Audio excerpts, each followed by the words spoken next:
గురువుగారు, వింటే భారతి వినాలి, తింటే గారెలే తినాలి అని అనటంలో అంతరార్థం ఏంటి? భారతాన్ని పంచమ వేదము అని కీర్తిస్తారు.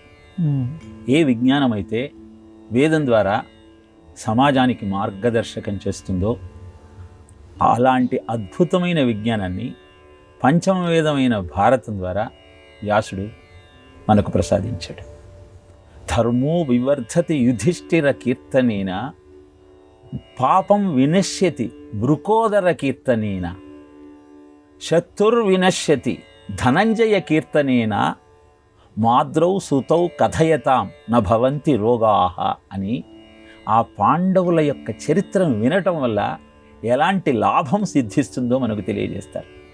యుధిష్ఠిరుడి యొక్క చరిత్ర వింటే ఆయనను కీర్తిస్తూ ఆ బాటలో మనం నడిస్తే మనలో ధర్మబద్ధమైన ఆలోచన ఉత్పన్నమై ధర్మ మార్గాన మన జీవితం నడుస్తుంది.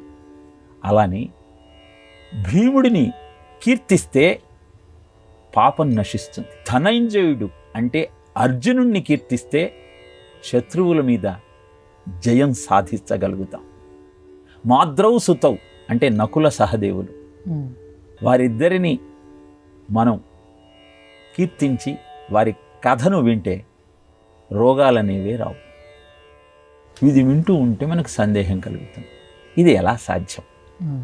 ధర్మరాజు ప్రవర్తనను మనం గమనిస్తే ఎలాంటి క్లిష్ట పరిస్థితుల్లో కూడా ధర్మం తప్పకుండా నలుగురు తమ్ములను ముందుకు నడిపించాడు.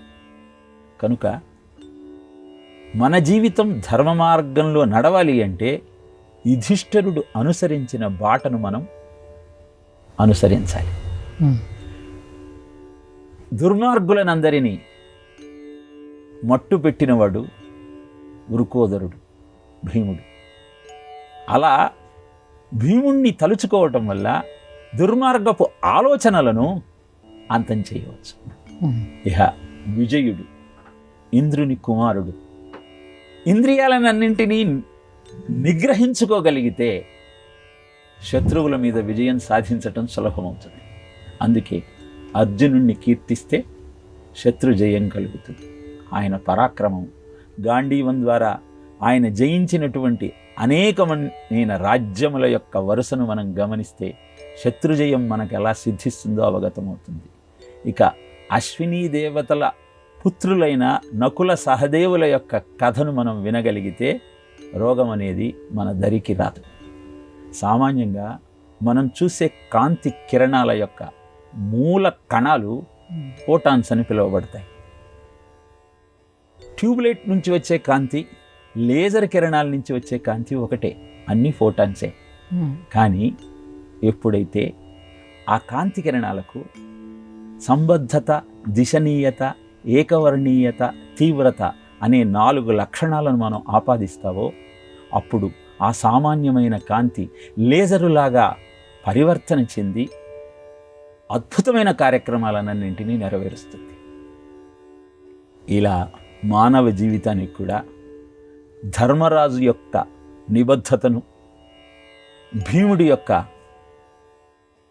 ఏకాగ్రతను, అర్జునుని యొక్క తీవ్రతను, నకుల సహదేవుల యొక్క దిశనీయతను ఆపాదించగలిగితే మనం కూడా పాండవులలాగా అద్భుతమైన విజయాలను సాధించగలుగుతాం.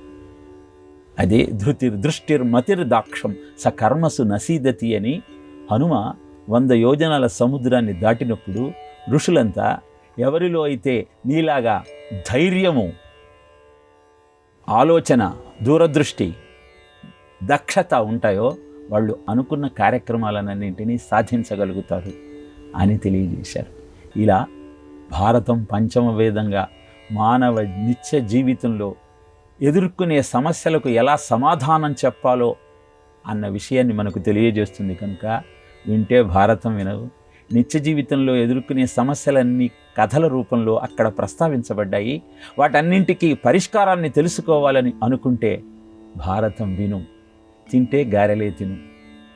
మినపప్పుతో చేసినటువంటి ఆ